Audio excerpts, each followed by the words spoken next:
Welcome to Scary Basement. Each week, me and my friend Mikey are drawn inexplicably and supernaturally to this basement, which contains every scary thing that has ever existed, including Leatherface's apron, Jason's hockey mask, Freddy's glove claw from Nightmare on Elm Street, the second movie, and that parking ticket you forgot about. I'm Roxy Polk. And I'm Mikey McCollor.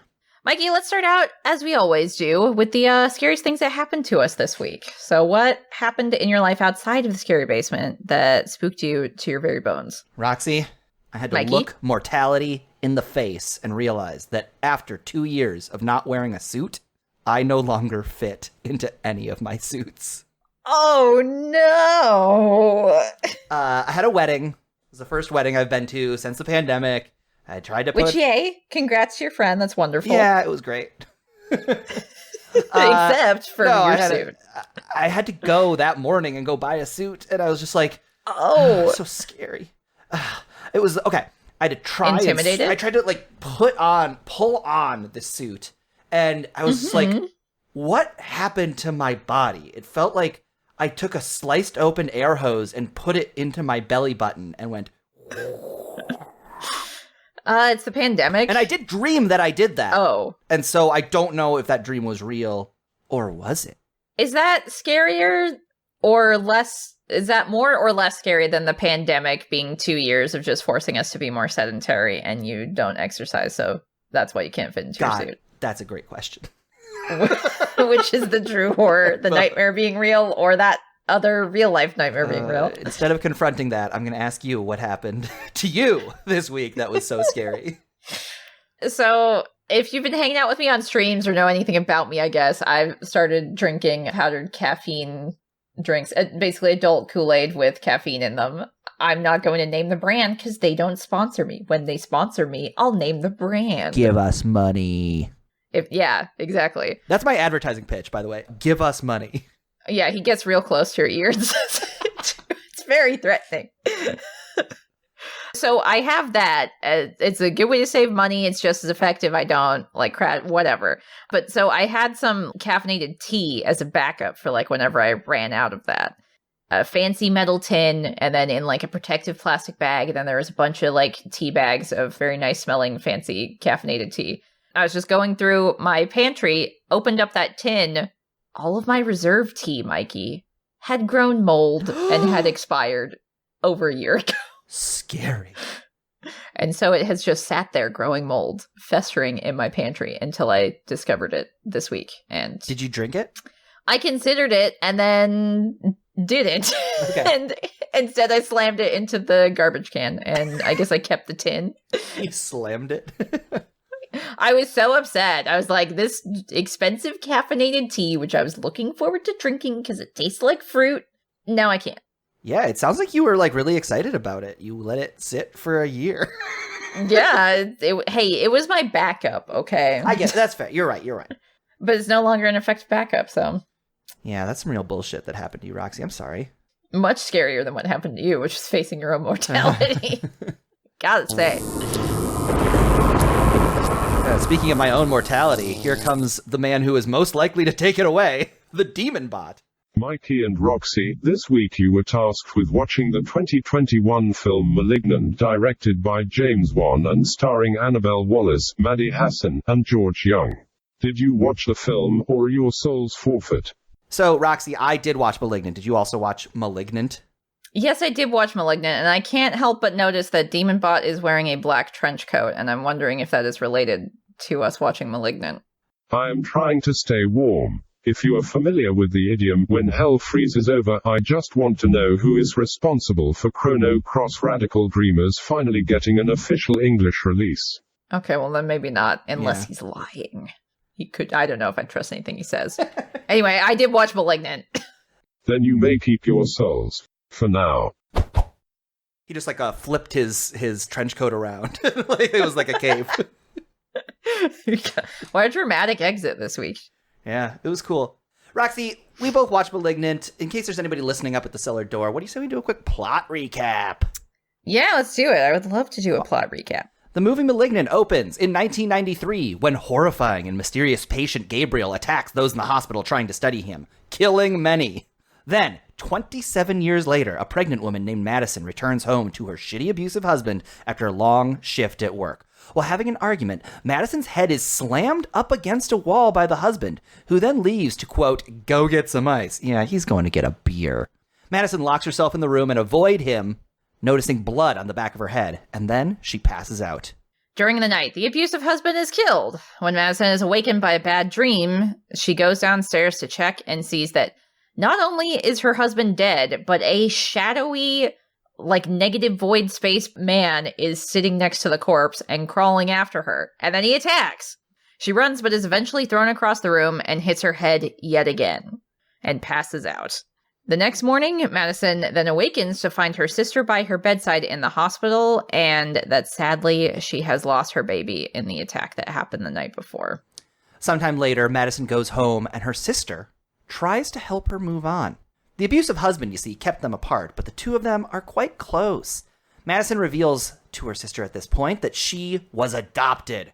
Across town on a Seattle underground tour, a tour guide is attacked and kidnapped by that same shadowy killer and held in some unknown location. This killer then goes on to kill again, this time a doctor from that opening scene. To Madison's horror, she has a vision of this killer and sees them kill this doctor. And the police find a photo of Madison as a child in the murdered woman's office. Then, horrifyingly enough, when Madison has a second vision of a male doctor being killed, she and her sister go to the police and tell them what she witnessed. She just can't let it go anymore. They, of course, don't believe her about seeing visions, but think there could be something to this, so they go to the place that Madison indicates that the murder happened. While taking a break in the bathroom, Madison gets a call and speaks with the killer, who she recognizes as Gabriel, an imaginary childhood friend she thought she forgot about. Maybe he isn't so imaginary after all. Because the detectives find a body at the place Madison indicated she saw in her vision, they follow up on Madison's apparent connection to the killer. The detectives then call in a hypnotherapist to try and figure out what the heck is going on. With the help of this hypnotherapist, Madison remembers awful truths. Gabriel tried to make her kill her sister before she was even born, making her think she was cutting a cake somehow. However, when she woke up, holding a knife over her pregnant mother, she screamed. She stops herself and is horrified. It's during this session that the kidnapped woman breaks free and falls through the ceiling in Madison's home. Turns out this woman was being held there the entire time. With this tour guide now being found held captive in her home, Madison is arrested. Her sister, who I do want to say, her name is Sydney. She's like my favorite character in maybe any movie. She's great. She's very good. Her sister, Sydney, must then find out the truth of what happened and drives to the original hospital where Madison was held as a child before she was adopted. While there, Sydney finds tapes and documents that she brings back to her mother, and the two of them put the clues together.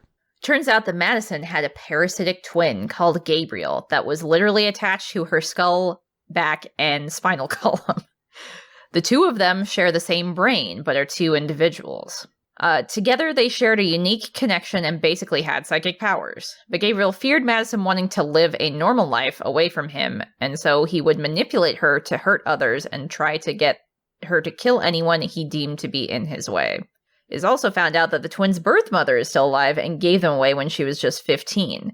In fact, the woman who was stashed in the attic this whole time is, in fact, their birth mother. Twists, the reveals, the way they're coming here. While in lockup, Madison is harassed by other inmates, which proves to be their death sentence as Gabriel emerges from the back of Madison's head, crushes her joints around backwards, and starts a whole big old bloodbath. Gabriel kills everyone in the cell, gets his signature trench coat and killing knife, and then goes to kill every cop in the whole heckin' station. The sister gets to the hospital where the birth mother is and is attacked by Gabriel. The sister pleads with Madison to take control and stop him. She's the only one who can. She also informs her that the miscarriages were all a result of Gabriel siphoning them off to build himself up, killing them every time. This revelation and Gabriel threatening to kill her sister is what pushed Madison over the edge. Madison is now in control of the body. She makes Gabriel see what he wants to see, making him think his plan has succeeded, until he realizes that Gabriel himself is the one who is trapped in the mind prison this time. Madison is then able to save her sister, utilizing her super strength for herself for the first time, and lifting the heavy object off of Sydney. The two hug, realizing that blood is not as important as their bond. They are true sisters. However, as the camera pans away, we hear a light buzz the same way we always do, right before Gabriel attacks, letting us know that while Madison is in control, Gabriel ain't done. And Roxy, that's Malignant. Yep, that's Malignant. A truly insane movie. The things that happen in this movie are all awesome. Everything is awesome. There's one unawesome thing, which is at the very beginning, when that dude is abusive to our friend Madison. But then, yeah, that's not great. He gets killed very fast. And I was like writing it down. I was like, I sure hope this guy dies fast. And he does. Yeah, that's true. I think, so this movie is extremely campy in like the best way possible. I want to say camp does not equal bad. And I think that kind of stuff is super fun. I love having like a killer who has a personality and a distinct look like this. That part's great. But then it will try and be like very serious at times too, where it seems to be like, it's all camp except for like this part. And we're being very serious. But then we're back to the camp and fucking Gabriel looks like a PlayStation 4 character in a video game doing a flip and shooting a bunch of cops. So I think those are the only parts that kind of like didn't hit for me. It doesn't make the movie bad, but it does make me think like whenever they do the sequel, I hope they just lean more into the camp aspect of it. I think it'll be much more enjoyable and probably have less split opinion on people, because there are some people who really hate this movie, and then some people who really like it. There's a lot less ambivalent people I've seen, I guess, when experiencing this movie. I could see that. I hadn't really thought about it until just hearing you talk about it just now. And I think that the tone is conveyed a lot by the actor. I hear this said a lot about when they're casting a new Batman. Like, you have to be both a good Batman and a good Bruce Wayne. And it's much, much harder to be a good Batman because you're like, it's kind of silly. You have to use a silly voice. You know, it's like, it's tougher to be that. But like, you get somebody like Michael Keaton, whose performance I think is so in line with the Batman movies that he's in, that it's like, okay, this really works. Christian Bale, it's like, when he is Batman, I think it works. And when he's Bruce Wayne, it's kind of like, a little off. Just a little off. Not as heroic as this movie wants me to think, right? I think, to me, the tonal differences, because you're right, there are moments that are meant to be serious, and then there are moments that are the most insane garbage I've ever seen. I think the main actress of this movie, Madison, is giving the most insane performance I've ever seen, and I don't know why she's performing this way. She's in which way? She's like, kind of like cold and looking away and just like jittery, and like even when she's ostensibly being normal, she's just like performing in this, I don't know, it almost feels more like play acting. Like she's acting in a play as opposed to a movie, and everybody else who is a person is acting like they're in a movie. And I am like constantly, that was my number one note that I kept writing down. I was like, why is she like that? Why is she being like that? What was your take on her performance? I don't think that registered as much for me, but she did feel like she was playing it very seriously, I guess. But that kind of felt like that was probably what was called for her character. But I think because of her performance, when it's like she's a pregnant woman with an abusive husband, and that whole sequence is played very realistically in an unnerving way, where it feels like, especially with the smash cut, like you have this bombastic, super fun, over the top, ridiculous opening where it literally ends with like a zoom into the doctor saying, "It's time to cut out the cancer." So like you've got like very quotable movie feeling lines like that. And then you do a smash cut to like this very realistic going home after you've been working really hard. You're pregnant. You're having a hard time just, kind of like moving around, but you literally did a full shift. Your deadbeat husband is just sitting on the bed on his phone and watching a football game and like not helping you. And like all you want to do is go to sleep. And their entire conversation as well is very threatening and like upsetting in the way he's threatening her and talking down to her, essentially accusing her of being the cause of all of the miscarriages, which we know eventually that Gabriel's the cause, but in any real world scenario, that can totally happen. Like, miscarriages are a lot more normal than you might think, but they're still really... And nobody talks about them. Yeah, it's another one of those things. A lot of women's health things just don't get talked about, which is a real shame because it's just a normal thing that happens to like 50% of the population, or a normal thing that can happen. I think you're right. I hadn't... those two scenes next to each other are different movies. Yes. I was all geared up for like, hell yeah, this is going to be a campy, over the top, insane ride, and then it clips to that, which I can see doing a scene like that. Then in contrast to showing insane stuff makes the insane stuff hit harder instead of just having the same tones. Like I can understand that instinct or that idea, but I think just because it felt like a very realistic situation where this woman is being trapped by her shitty husband, it just hit me wrong where it's like, this is more serious than I think it needs to be. This is making me feel, this is not fun. This is making me feel like uncomfortable in more of a realistic way. Yeah. Which I don't think is what this movie wants me to feel. And I think you're right. And I think that's why, like, that this movie, here are the two things that I remember, because this is the second time I've seen it, that I remember being really relieved when they happened. And I think number one is kind of what you're talking about here. I was really relieved when the husband died because I didn't... Yeah, just delete him from the movie. Yeah, just... I think I like that as like a building block to this story, and I think you're kind of right in that it does, like, having that grounded of a scene without, like, I don't know, it's like, it's upsetting in the wrong way. It's kind of... The first scene is upsetting in a silly way. Like, if this had been silly in an upsetting way, like, it probably wouldn't have worked. I guess you got to do it, but I'm glad we didn't revel in that space for a long time. So I remember feeling a huge weight off my shoulders once that guy was eliminated from the story. The other thing that I was stressed out about throughout this entire movie the first time I saw it, and the second time I saw it, I was so relieved I didn't have to worry about anymore. It felt so much, Roxy, like we were going to get one of those bullshit endings where he hit her in the head and then she imagined the whole thing.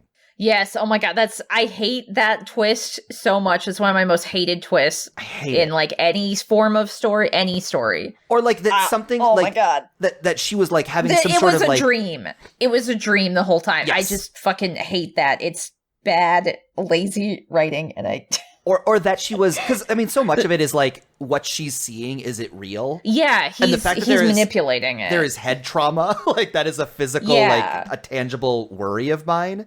And again, like once I got through it and saw like, oh, the head trauma is from when your horrifying in utero baby brother is jutting his monster face out. It's like, great, love it. Like it's all. Like, I think that this movie has, like, really, really good storytelling. It's just, like, it's doing a lot of showing and not telling, and it's setting up a ton of mysteries and, like, little bizarre moments that, like, you do have all the information, but it's absolutely impossible to, like, get there yourself. I just think it's, like, really smart about what details it gives you about what Gabriel's up to, what she's up to, what she's seeing, what's going on in her life. And then, like... telling you what you need to know as you need to know it. I was like really enamored with the way that this story's plot progressed. So I mostly agree with you in that, except for this is something I didn't even catch, but I actually watched Amanda the Jedi's video talking about this, which I think she had some similar thoughts to me about the tone. But she was like, oh, I figured out the mystery way earlier because it's literally in the opening credits when they're showing the medical papers and stuff, which I didn't focus on that at all. Yeah. So I didn't see that at all. So the first time I watched it, I didn't get that, but somebody who was paying attention would and would be able to like put the pieces together to be like, uh-oh. So I'd say maybe don't do that in your movie. Maybe don't have the clues up there, but I do appreciate that everything else, like you're saying, like that was the experience I had because I didn't focus on that. So I didn't figure it out ahead of time. So I was able to experience it the way that they paced the movie for the reveals and everything. I don't know Amanda the Jedi super well. I suspect that this is based on nothing. I don't know. I've talked to like 4 people who have ever seen this movie. I suspect that is not a common occurrence with this, just because like, I feel like I just let those images wash over me. And again, going back the second time, like I saw exactly what you saw. It's kind of like what we were talking about with The Sixth Sense. It's like the second time you see it, it's so clear.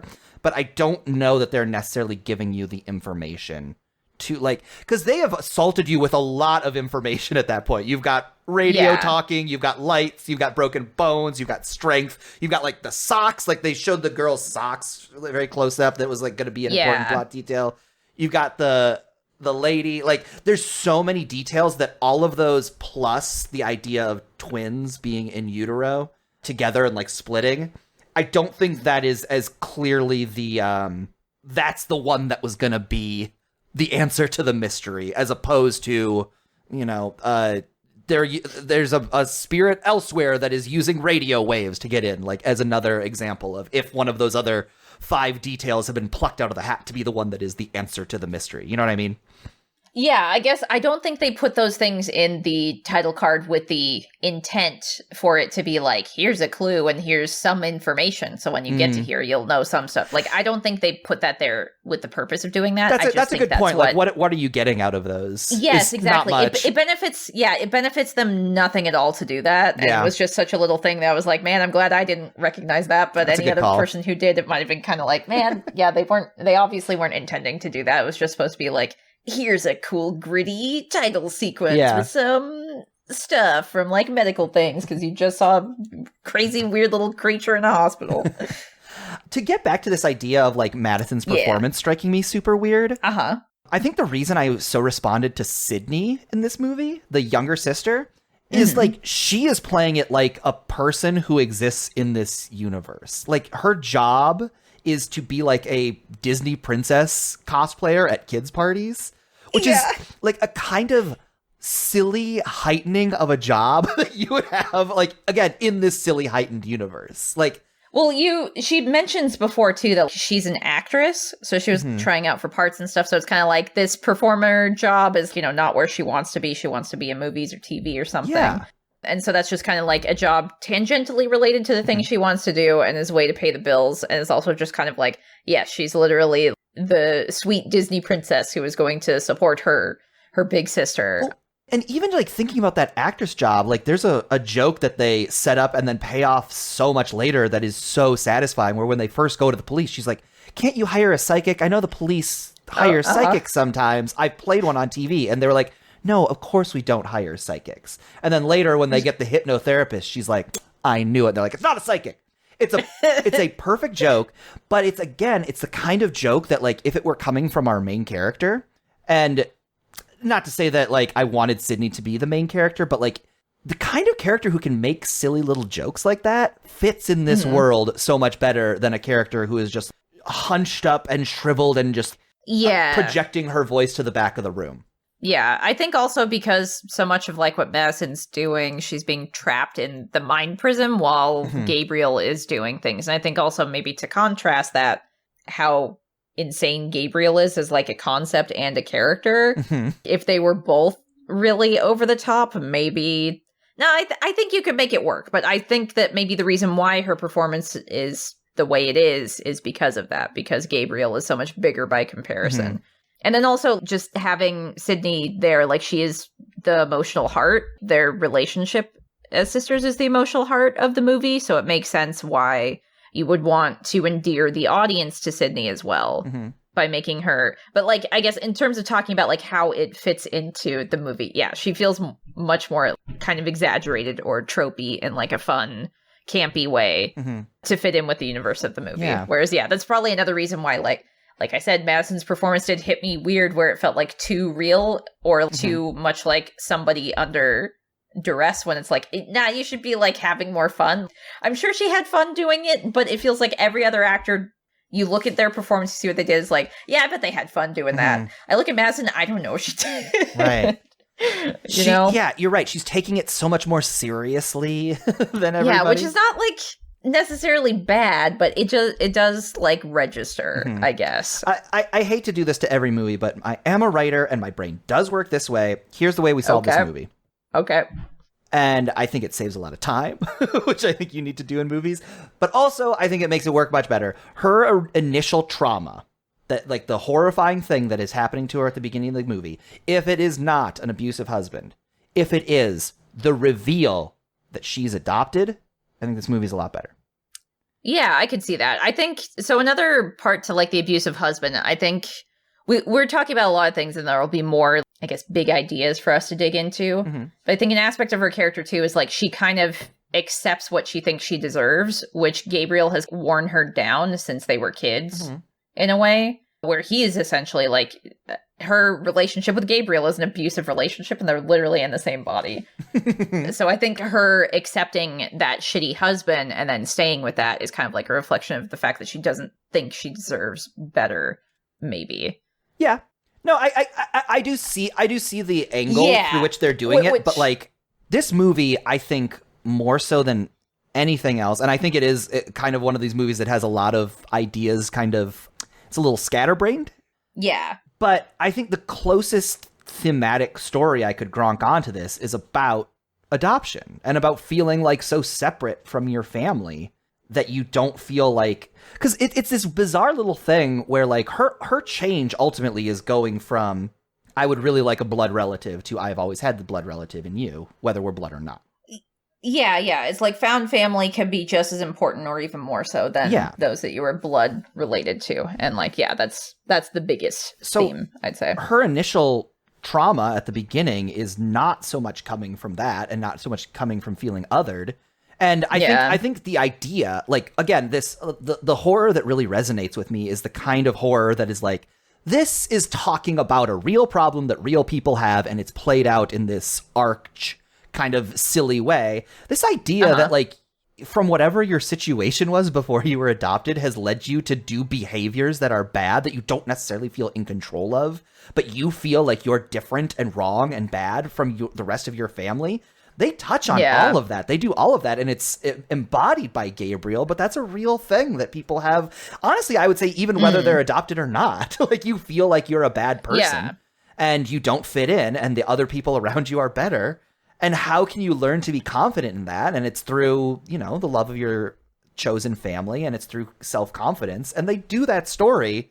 And then there's just all this kind of cruft falling about like abusive relationships and doctors pushing the limits too far. Like, there's like a bunch of silliness, which, again, I like all of it. But I don't know. I do feel like it's kind of a bummer that the major problem that this movie ends up solving the beginning of it happens off screen. Like, she already knows she's adopted and it doesn't feel like a big deal. And she just kind of like says it offhandedly to Sydney and it doesn't really change anything between them. Actually, that's another thing too, where you were saying like, I kind of wish Sydney was the main character in a way or something, or like she is our main viewpoint character, which she kind of becomes that later, especially when Madison is like in Gabriel mode. So she's literally gone. I think that's because we as the viewers find that out the same time Sydney does. So, like, we had no idea Madison was adopted. Madison knew, but she didn't tell the audience. She tells the audience when she tells Sydney. So we're, like, there for her emotionally when she's learning it, too. Yeah. So, yeah, that is kind of, like, a strange choice.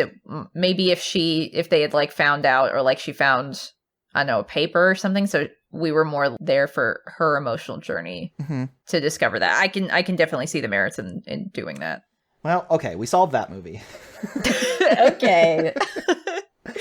There is, again, so much fun stuff going on that this incredibly insane arch-villain is doing. They are killing the doctors who ran the experimentation center from where he was cut out.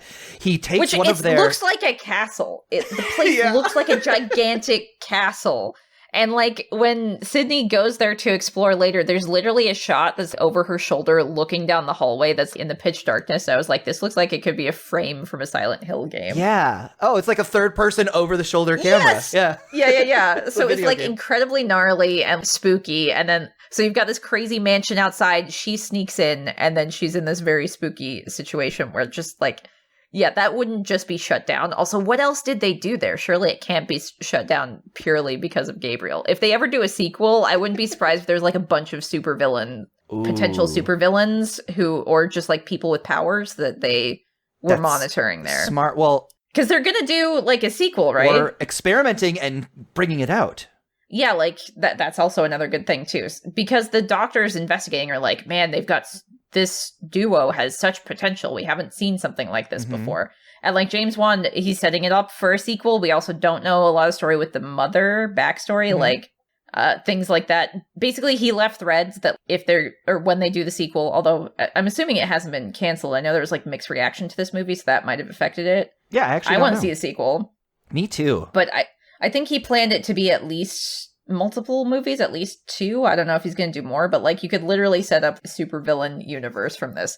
Because this is a horror movie, kind of, but it's more of a superhero movie than anything else. Yeah. Or like supervillain movie, I guess. I think that's what I kind of like about this. Like, it does almost intentionally, and I think there's one shot that really told me it's like, oh, this movie doesn't give a shit about playing fair with me, and I appreciate that from it. Okay, where it's like, which part? This movie like makes you think it's a horror movie, and then it's like, surprise, it's a superhero movie.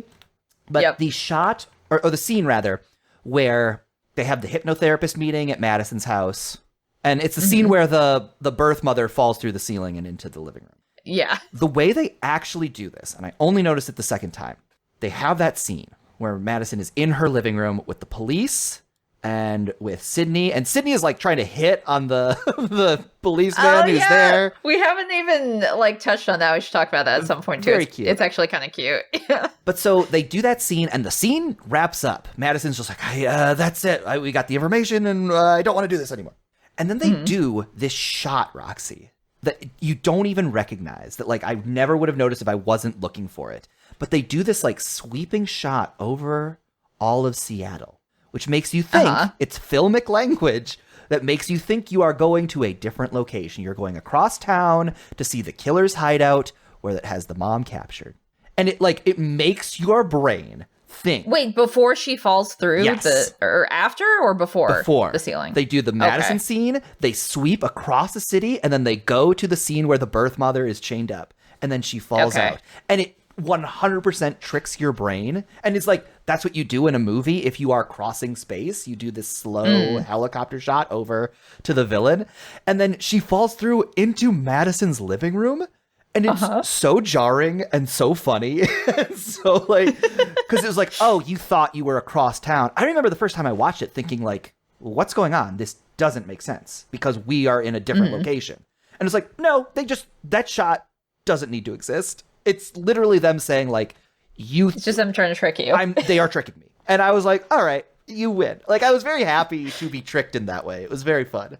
So the cinematography in general in this movie is extremely fun. They do so many shots. Like, I think the first time I noticed it was when she is running away from Gabriel after her husband died, where it is like looking down on the house as if it's like a dollhouse. It's like literally you are like in the ceiling tracking it. And so it's like tracking her running from room to room, then up the stairs, then into her bedroom.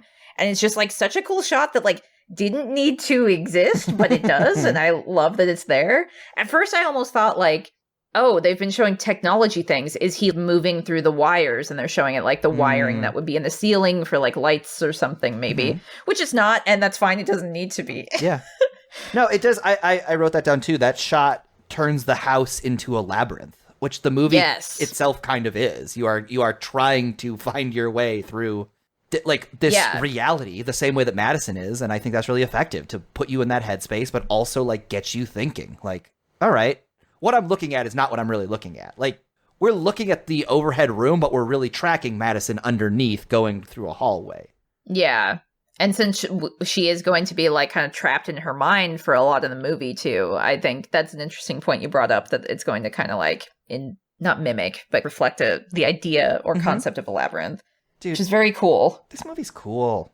I would say the one time the cinematography didn't work for me was, I touched on it briefly, is in the police station when Gabriel is in the middle of that open space and is spinning around killing cops, and like, it looks very bad and it's very hard to track what's happening, and also looks like it was just a video game cutscene. It doesn't look like a real actor's doing anything. I'm sure there's probably practical effects in it, but it doesn't look like it. I don't know if it's the FOV or like the way they're swinging the camera. I was just like, am I playing a video game? Like, what is happening? Why does just this one sequence look like it is removed from reality?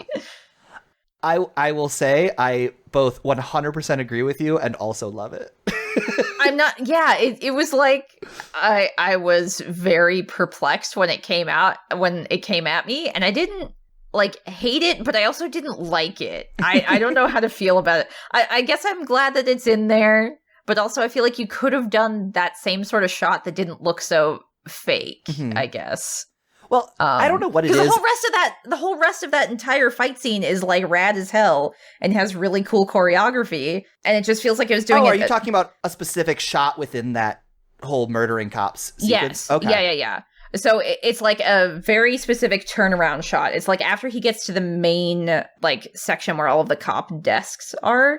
And so he's literally like spinning in a circle, stabbing cops. One of them, he like chops off an arm and throws that severed arm at another cop and then stabs him when he's confused after being hit with his colleague's arm or something. Awesome. And it's just like, yeah, here's like 10 seconds where it looks like it is removed from the reality of the movie, and then we're right back to it. That's funny. Yeah, I don't remember that specific shot. I'm sure it sucks. I don't know what it is necessarily. I couldn't really like pinpoint what it was. The lighting was some kind of way. I remember thinking that very first scene in this movie feels very cheap. It does, but like in a way that it felt like it was setting a tone where it feels like this is like a campy B movie, sci-fi, fun, do whatever the fuck you want experience. Sure. That looks like, yeah, this could be a movie I found on the Sci-Fi Channel. This could be a movie I found like on a VHS tape somewhere, which I think was intentional. And I think that's, again, why the second scene is so jarring to me. Because I was like, wait, what? I was all in for this, and then this happened. And I even remember, like, the scene when she's, like, her husband is dead, and she's, like, alone in the house, and she ends up, like, going upstairs to look out the window, is, like, a beautifully lit little sequence. It's just, like, I remember, like, that was the biggest jarring thing to me, was, like, I remember thinking, like, oh, does this movie look this cheap throughout? And that's what made me think of it when you were talking about this silly $4 CGI video game sequence. But then, like, no, they're really like, this is a beautiful movie for 94% of it. Yeah, you know, okay, now that we're talking about it, with how intentional, like, the first shot is, it's probably because that is when things are the most insane. That one shot that I was complaining about, that I was like, I don't like the look of this, he probably did that on purpose to look so removed from reality because it is so insane. It's like, this is the most crazy action part of this entire fight scene, this entire sequence. Yeah. So we're just going to make it look even more elevated in that way. So, okay, I'm kind of coming around. At least function-wise, I think it's a very, very cool idea. I guess there is this, and I also think this movie heightens really well to go from, like, it simultaneously, like, every time it has to do a big exposition dump. I think the prison sequence is a really good example of this. It does a big exposition dump and intercuts it with an insane murder scene. And then it's like, I think that is the first murder scene we get when we really know what's going on. Well, it's where we see Gabriel for the first time literally emerging from her head. So it's like you have absolutely no doubt what is happening here. And yeah, this is what he's been doing this whole time that the camera hasn't been showing you. There is something really interesting about, like, the previous kill scenes had this layer of mystery to them. Like, what's going on? Is Madison doing this? Is she imagining it? Like, what's going on with these? And then once we know that, it's like, what are you replacing that mystery frosting with on your cake? And it's, well, we're just making the cake extra sweet. we're going nuts on the cake. I think that cop scene is so joyful. It's so funny. It's like the kind of superhero action I, like, find myself invested in.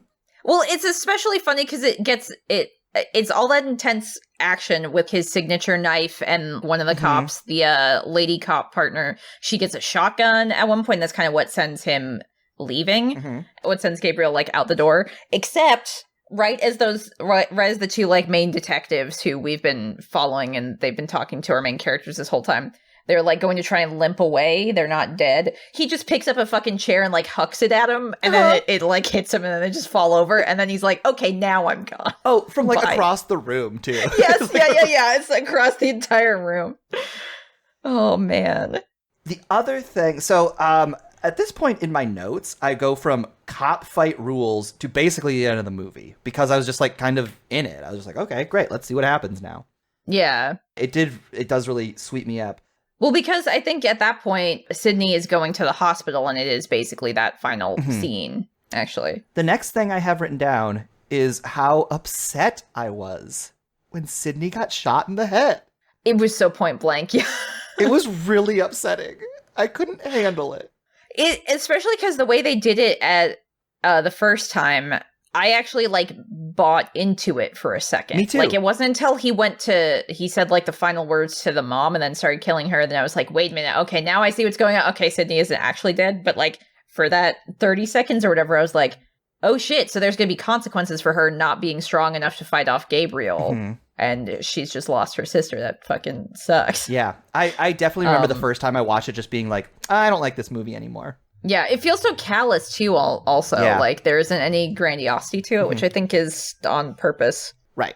No, it really is the Whereas- most devastating way they could do it. And it is them, again, tricking me. Just like, all right, who gives a shit? Like, we're going to make you feel really upset, and then we'll pull you back. And I don't know if it, like, it's this to me is like a really hard distinction between like what is like upsetting me in a way that like makes me not like the movie and what is upsetting me in a way that is setting me up to really love the ending when she comes back and she wins.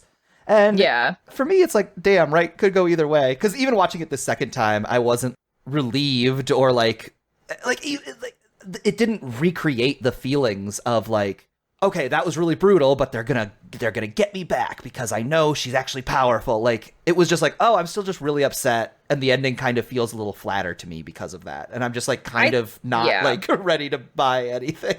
Well, I think also their final words to each other are good, but then also, which I think it encapsulates kind of like the message of what they were trying to say, where she's like, I didn't need a blood relation. I had you right here with me. But she's saying that in front of her birth mother, who is in the hospital, who is conscious right now, who you haven't had a conversation with or dug into.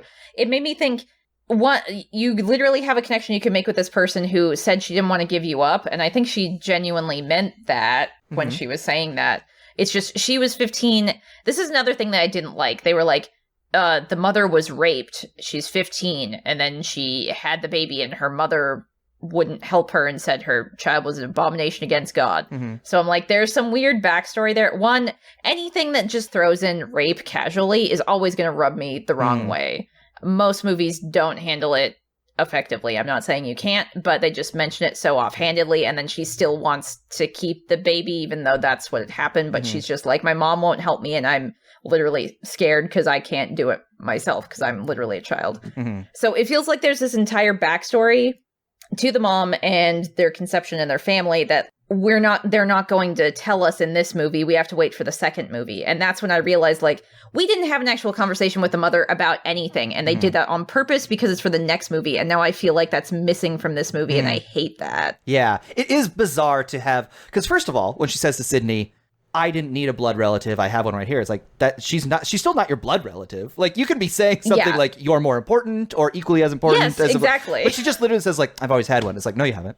But then you're exactly right. The fact that the mother is in the room is such like a big deal to just gloss over. Yeah, and also she's awake. Like, if they had kept her in the coma or whatever, that would have been such an easy way to never have you think about it until movie 2 or something. But also she's just in the room in general. So it's bad enough that she's in the room because then it's like, yes, literally my mother is here. And then, yeah, she's conscious, so she's aware of the thing you're saying, which makes it hit even more weird. Honestly, the moment where Sydney is shot, to get that same emotion but not hurt the movie, I wonder if Gabriel legitimately killing the mom. Maybe, yeah. Then we don't have to talk about her, we don't have to deal with her, but also it's like you get that same like, oh, she really needs to fight back now. Or she's going to do to Sydney what she just did to the birth mother.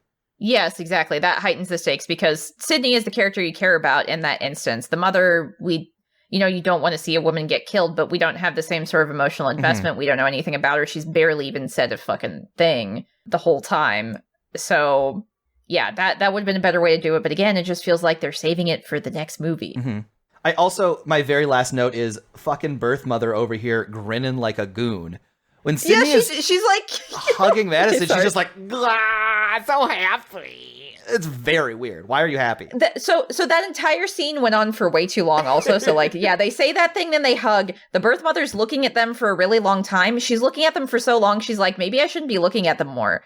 So she turns and she's just kind of like staring blankly ahead. And the camera is still staying on it until it takes like forever zooming in after we're focusing on the mom to be like, oh, there's a lamp in frame. Oh, the lamp is making the noise that Gabriel made when he used his powers, but it took us so long to get there where you're like, they're going to do it? They're going to do it? They're going to do it? Yeah, it almost feels like it's been 5 minutes. Are they going to do it? Oh, okay, they finally did. It's like the practical effect like wasn't going off, right? And they're like, that's the take. Yeah. That's what we got. Yeah, it feels like you should have shortened that up. I don't know what you guys were thinking. The last thing that I wrote down, I finally figured out and now just read it at the end of my notes. The actress who plays Madison plays her, and I know you haven't watched this show, Roxy, but I think you should, and you'll love it. She is giving the exact same performance that Gillian Anderson gives in Hannibal. Oh. Okay. And everybody is giving a similar performance in Hannibal, and it's almost operatic. Yes, yeah, it does feel very stagey and artificial. And that was the moment when I figured it out. I solved the puzzle. Oh. I wrote, why is she giving the Gillian Anderson performance from So, Mikey, what did you think about the soundtrack to this movie? Oh, I don't know.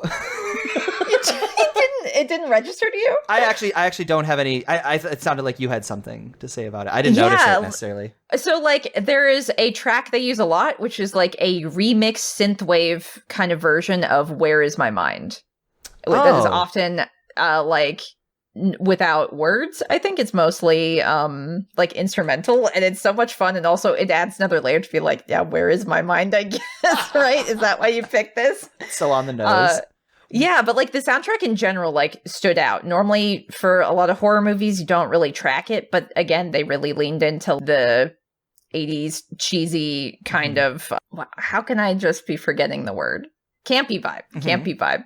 Like in a very good way where it is more like a modern updated kind of version of that with a lot of synth stuff. And I think maybe it's just because I like synthwave type stuff. So maybe I noticed it more. But it was also just like, wait a minute, is this Where Is My Mind? Yes, it is Where Is My Mind.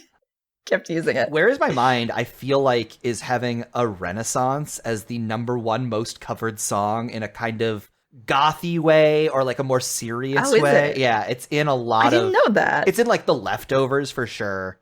It's in a lot of things.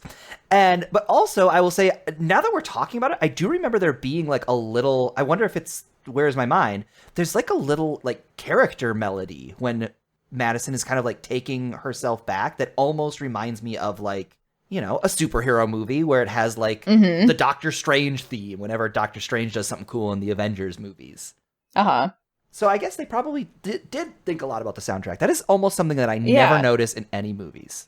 There was also a part where she is listening to the radio and like folding laundry, and there is a Brian Ferry song playing. And like, for whatever reason, I guess here's a little fact, my parents really like Brian Ferry. They've gone to like a bunch of his concerts, so I'd like heard his stuff growing up a lot, to the point where like it's almost sort of a family joke. There's a song he does called Slave to Love, and like when we were kids hearing that, we thought he was saying spatula, so we'd be like, oh, you're listening to Spatula Man, oh, you're going to Spatula Man's concert. But it plays on the radio and I was like, oh my god, I know his voice. Oh my god, it is Brian Ferry. Like, I don't know if the song specifically, I remembered, like, the song, but, like, I could recognize his voice. It was just kind of, like, a funny place to find him doing soundtrack for a movie, which I don't think I'd heard. It's, like, diegetic sound, because it's in the radio. First of all, that is very cute. That's spatula. But second of all, you know, it wasn't just a random choice. You know that Brian Ferry famously ate his twin in utero. Oh, okay. You know, that makes a lot more sense now. Of course they would choose him. You'd be doing your movie a disservice if you didn't. Roxy, I got a question for you. All right, Mikey, what's your question? Okay. In this movie, Malignant from 2021 or something. Yes, Malignant. Sydney, the sister, wants to date this cop. Would you ever date a cop? So, cops in fiction, very notoriously, I love Resident Evil. Okay, I love Leon Kennedy. I love Jill Valentine. You know, I love Rebecca. They're fictional cops. I like some fictional cops, but a real cop is nothing like any of these fictional counterparts. Like the cop in this movie, he has a very earnest, kind of cute vibe to him. He's very handsome. He comes across as like, you know, he's also into Sydney too, and like his partner kind of ribs him about it and is like, come on, you wouldn't be helping this lady who sounds insane unless you thought her sister was cute. And so like, I'd date the fictional cop guy from this movie, but real cops, no way. Real cops tend to be nightmares. It's not all of them, but I would definitely never date one. Yes, if there's more than one, that's too many. I feel similarly. I always talk about this as the Kramer problem, where like in a sitcom, Kramer is very fun. It would be fun to have, you're like, oh, he'd come over and he'd take my cereal out of my apartment, and then he'd go over and he'd be like, I got a silly plan, Jerry, and the audience would laugh. But in real life, you'd be like, you can't come in my house. You're an insane person, and stop stealing my stuff. Leave. It's not fun in real life. In fiction, cops are kind of, you know, lawmen. They are the barriers between society and chaos, which is valuable. In real life, they're horrifying nightmares. So yeah, I probably wouldn't date a cop in real life either. Yeah. Cool. Established. Asked and answered. All right. Mystery solved. Roxy, on a scale from 1 to 9, 1 being the least likely, 9 being the most likely, of course, it only goes up to 9 because the number 10 does not exist in the scary basement. How likely are the events of Malignant to happen in real life? So I'd say as like batshit entertaining as this movie is, it's a superhero horror movie and is incredibly wacky. So I'm going to say 1 out of 9 because the one realistic thing was the abusive spouse, which abusive spouses sadly exist in reality. Mm-hmm. So yeah, 1 out of 9 for me. What about you? I also said 1 out of 9 for the same reason. Like, it's hat on a hat. It's like I could maybe buy that somebody has electric powers. I could maybe buy that somebody has a in utero twin coming out of their back. I could maybe, but both of them? And the one that really got me is like, I don't know, that sister is way too nice to her. Hey, that's not true. The sister's putting up with way too much. I was like, nah, that sister would bounce. No, that's just what she's like, Mikey. She's just perfect, I guess. Yeah, not realistic. Roxy, last week we made a bet. Yeah, we sure did. We asked each other what we thought the total kill count of this movie would be. And yes. I said 15. I said 20. You said 20. I did do my best to keep count. There's so many. It is at least 24. So okay. There are 24 visible, like, individual deaths. But there are also a lot of scenes where, like, when they go back to the women's prison, there's just, like, 30 bodies laying all about. Yeah. So you're going to take that one. All right. I'm still winning. That means our total bet score up until this point, Roxy 17, Mikey 16, Ty 1. As we know from the before people, those who were in the scary basement before Roxy and I, something happens at 30. Oh no, I'm scared. I'm not looking forward to it. And Mikey ate the note, so I don't know if there's more written on that note. There was a drawing. That's all I... What? Okay, I can't believe you didn't mention that. Great, now we're never going to get that back. We have to hope they left another note or something for us to find. It wasn't like a good drawing. It was just like some manga guy. What? Yeah, they were just practicing, you know? Oh, okay, like in your high school notebook on ruled paper. You just draw a little manga guy, and then you write your note, and then you move on.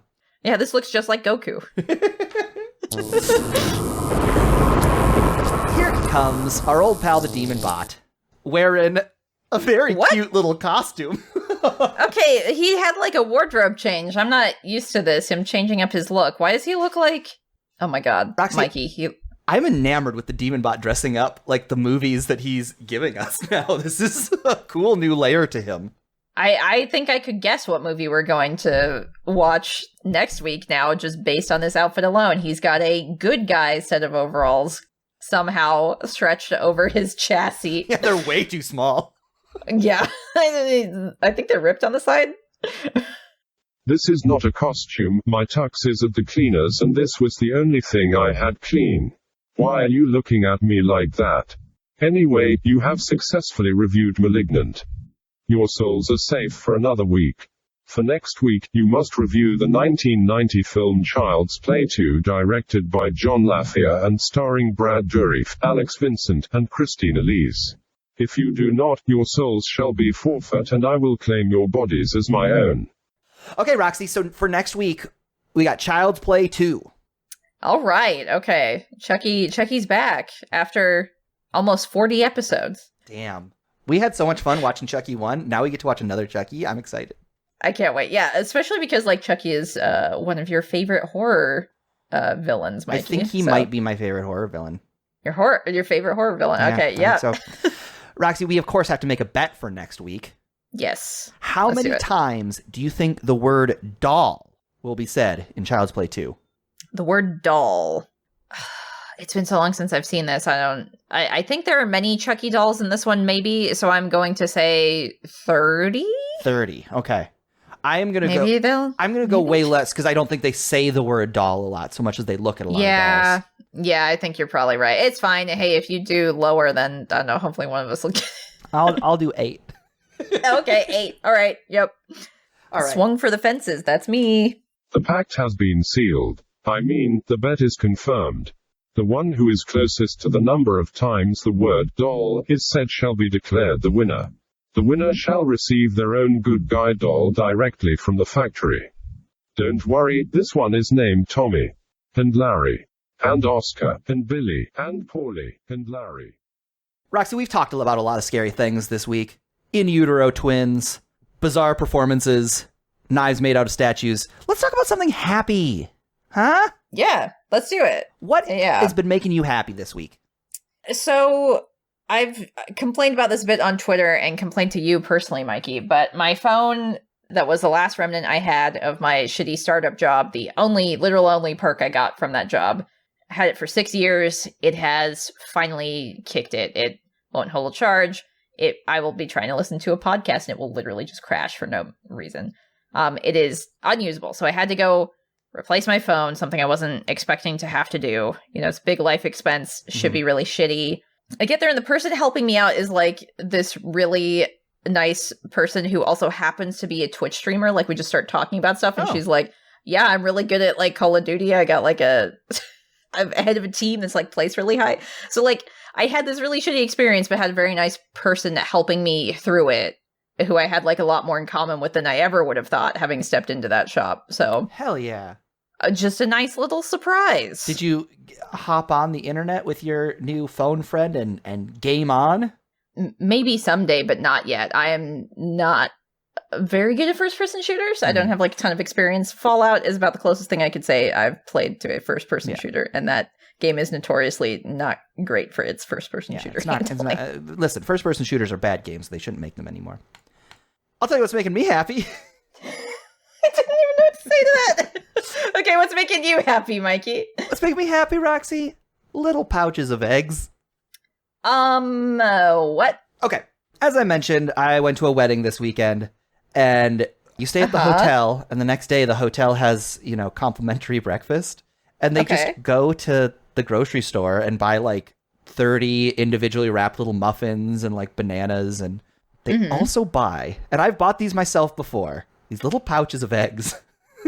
these little plastic, like sealed plastic, hard-boiled eggs. It's a 2-pack. Oh, they're hard-boiled eggs. Yeah. Okay. And you like peel open the plastic, and then you just have an egg, and you just put it in your mouth, and it goes boop, and then you swallow it in one gulp, and then you have protein. You don't chew it. I try not to. Oh, okay. How have you not died from asphyxiation? Well, they're wet, Roxy. They just slide down your gullet. I don't know. That seems like too much. Okay, well, hey, you're still alive and talking to me right now, so I guess that's great. Great. I'm happy for you. I just want my life to not have to, like, worry about eating anymore, and I just want little protein circles that I can just go boop, boop, and then have 2 eggs in my body, and then move on. Okay, yeah, I mean, like, that's valid. There are definitely times where I do not want to think about making food and would just like to be like, can I just not be hungry anymore and just be done with it, please? Mm-hmm. I feel like little pouches of eggs are as close to food pills as we have. Well, especially because like cooking an egg also can take a long process. Right. I literally had scrambled eggs today, and I had to like get a pan all dirty and then like a little flipper thing, and fuck, I hate eggs. But I love but you love them. Putting them in my mouth and being done. Great. Roxy, each week the demon bot hires a new monster to guard the basement door. And each week we keep escaping. This week, I got a pretty good track record. I brought along a weapon. Okay. It's my 2015 MacBook. Okay, I was going to say that looks like a computer. That's your weapon. Okay. Yeah, it's just what I had around. It's like an old computer. It's Is it like infected with malware or something, and it's going to be like infect the computer that's keeping monster that's keeping it? But Roxy, no, okay. In the same way that the Malignant monster took the statue that so upset him and turned it into a weapon, this 2015 MacBook is what I wrote so many pilots on that many Hollywood agents turned down. And let's just take a look. Open up the cellar door. Yep, the guardsman is a Hollywood agent. Here we go, Roxy. Okay. Oh, I thought you were going to get them to read it to distract them, but no, I see you just smacked them in the face with it. Okay. I'll see you in hell, agent. And by hell, I do mean various industry events.